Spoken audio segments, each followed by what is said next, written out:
Snack it through. There you go. Yeah. Good. Just 10.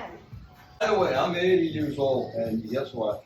After this program and really working on strength and flexibility, we talked about it. We're in better shape. I'm in better shape physically, and strength-wise, flexibility, and everything than I was 20 years old. Because I was out of shape.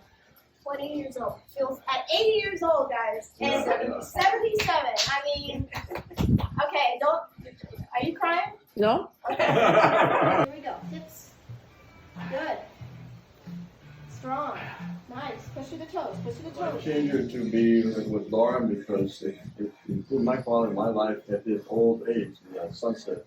But for any age, I told kids and I told other adults, whatever age and status they're in, if they want to improve the quality of life and stop taking drugs and feel better and live longer and live better, they got to get their bodies in shape. And this flexibility and strength. I mean, there's no answer. He says strength, right? Yeah. You want to stay away from doctors and from feeling bad and do something that's active, that's improving your life.